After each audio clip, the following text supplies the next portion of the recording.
Good morning, good afternoon, good evening from whichever part of the world you're watching from.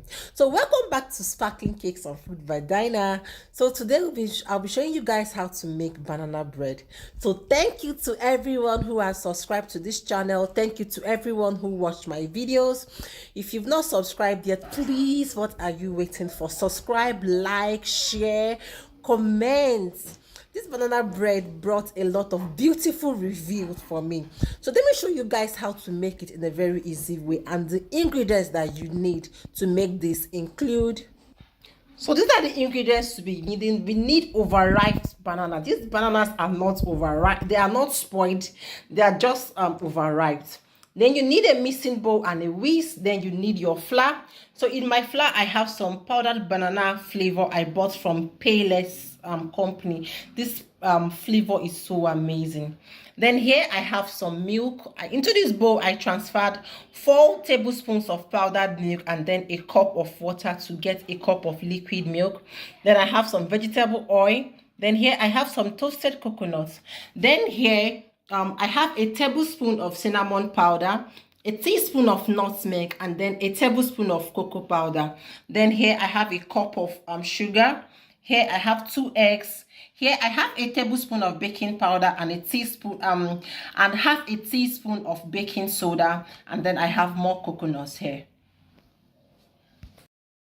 So always make sure you sieve your flour. This will help you achieve a lighter flour and also remove any dirt, any weevil, just in case you have some in your flour. So into my sieving bowl, I'm going to transfer the 2 cups of flour that I'm using and transfer all other dry ingredients, which include the cocoa powder, the cinnamon powder, the nutmeg, and baking soda and baking powder too.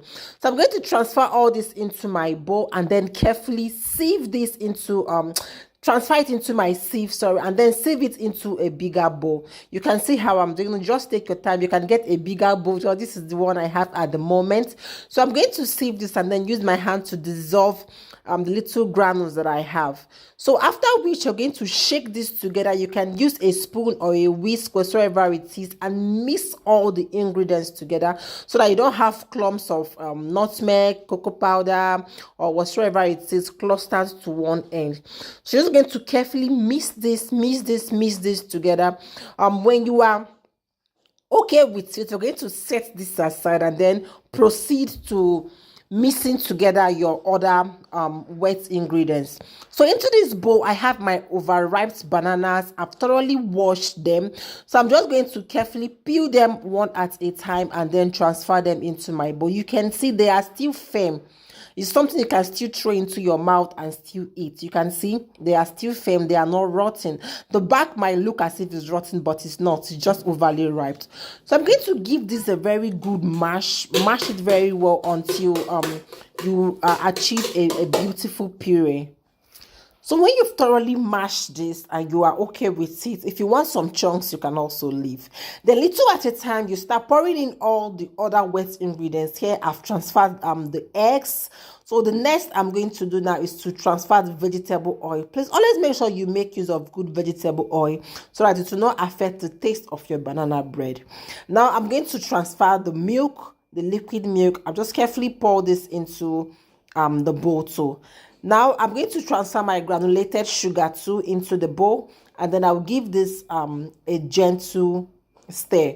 Please and please again, do not over whisk this. If not, your batter is going to be tough. So I'm just going to carefully mix this together until I have everything beautifully and neatly combined. Then I'll stop the mixing process. So I am okay with it. I'm going to set this aside now. Now I'm going to get the dry ingredients which was previously sieved and set aside. I'm going to carefully pour this into my bowl that contains the wet ingredients. You can see as I'm doing it. So just carefully transfer them into the bigger bowl that contains the wet ingredients, after which you are still going to give this a stir. Like I pleaded before, do not over mix your batter. Do not over mix your batter. Do not over mix your batter. This will make your bread come out to be tougher than you should get. It will make it to, let me use the word, it will make it come out to be very strong. It will be strong, Do not over mix it. So at this point now, I'm going to stop and then add my banana flavor. See, what gives your cake, your banana flavors, or whatsoever it is, a beautiful taste is the quality of flavor that you're using. Now, they didn't pay me for an ad, but you see Payless, you see Mekan, these two companies, they have beautiful flavors. So now I just added 2 tablespoons of my banana flavor and then a tablespoon of my condensed milk flavor. I'm going to stir this together and then set this aside. You can see after adding the flavor, I didn't mix for so long. So I just combine this for a while and then I'll set this aside.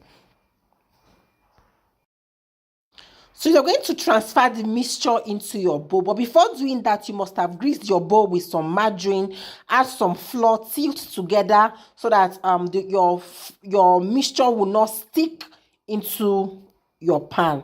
So I have done that off camera. You're going to scoop or distribute your batter into your pan little at a time. At least it should be up to 3/4 of the baking pan you are using. You can see it's more than half. You can spot that, right?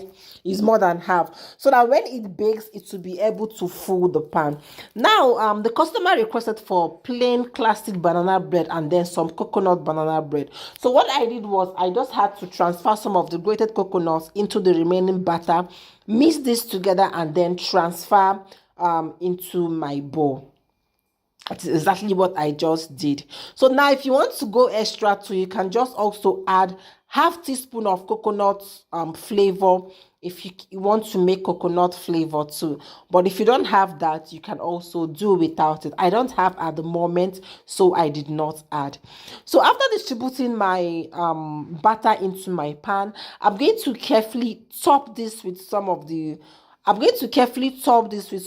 coconut shavings that I baked off camera before baking this. So I'm going to just carefully drop some on top of my batter before I will carry this to my stove and my pot to bake. Yes, I bake with my stove and pot.